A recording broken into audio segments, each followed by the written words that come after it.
ප්‍රාථමික පන්තිවල මං ඉන්නකොට මගේ ළඟ හිටිය යාළුවා නම කිව්වත් ප්‍රශ්නයක් නැහැ ගායනී ඇත්ත කතාවක්. හැමදාම තාත්තාලා ගැන මතක් කරනකොට අඬනවා.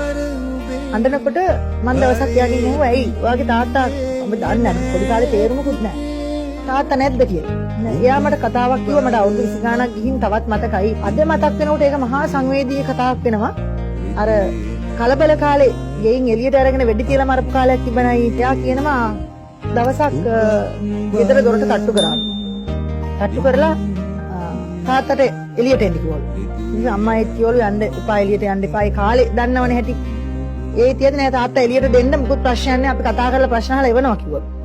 ඊට පස්සේ බය වෙන්න එපා මං එන්නම් කතා කරලා කියලා තාත්තා එළියට ඇවිල්ලා තියෙනවා.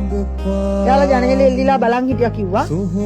අඩි 5ක් 6ක් ඉස්සරහා තියෙන අඹ ගහ ඇරට තාත්තව එක්ක ගියාලු. ලයිට් වහන්න කිව්වලු ගෙදර. ලයිට් ඔක්කොම වහුවට පස්සේ චුට්ටක් වෙලා අතපය කතා කරනවා දික් කරනවා පෙවුනා කිව්වා. එකපාරටම ඩෝන් ගාලා සද්දයක් ඇහුණලු. වෙඩි තිබ්බා කියන්නවත් තේරුමක් නැති කාලේ. ඊට පස්සේ අම්මා දොර ඇරගෙන ළමයි දෙන්නත් තුරුළු කරගෙන අඬාගෙන එතෙන්ට ඇවිල්ලා කෑ ගැහුවලු. වටේ පිටේ කිසිම ගෙදරක කිසිම කෙනෙක් එළියට බැස්සේ නැහැ. දොරවත් ඇරියේ නැහැ. ලයිට් එකක්වත් දැම්මේ නැහැ. අම්මා ඇඬුවලු කෑ ගැහුවලු එන්න කියලා කිසි කෙනෙක් ආවේ නැහැලු. ඊට පස්සේ අම්මාට ඉන්න ළඟම කෙනා අම්මගේ අයියා මාමා මෙයාලගේ කිලෝමීටර් 3ක්ද 4ක්ද දුරින් කිව්වා ගෙදරට වඩා.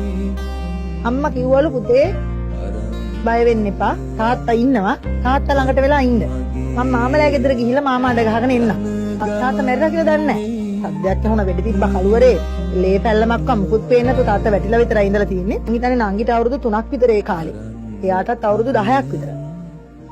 ඒ වගේ පුංචි ළමයි දෙන්නේ. ඒ හින්දා අම්මා නැහැ කියලා බය වෙන්න එපා කලුවරයි කියලා බය වෙන්න එපා තාත්තා ඉන්නවා. එයා කියනවා තාත්තා ඉන්නවා කියන විශ්වාසෙට හිටියේ නැත්තම් පුංචි ළමයි දෙන්නේ 10ට එළියේ ඉන්නේ නැහැ නේ දොරකොඩක. තාත්තා ඉන්නවා ඔයා ඉන්න කියලා අම්මා කිලෝමීටර් 5ම පයින් ගිහිල්ලා. පයින් ගිහිල්ලා මාමාලා ගෙදරට ගිහින් මාමාට කතා කරගෙන මාමා එක් කරගෙන ආපහු ඒ කිලෝමීටර් 5 ආපහු එනකන් මේ ළමයි දෙන්න තාත්තා ගාව ඉඳලා දිනවා. එතකොට එයා කියනවා නංගි සෙල්ලම් කරනවා. තාත්තා ගෑගේ උඩ නිදිනවලු. එක එක ඒවා කරනවලු. මේ අතින් අදිනවලු. නිදිය ගන්න ගෙට යන් කියනවලු. ඇයි අක්කේ මේ නිදුල නිදිය අහනවලු තාත්තා.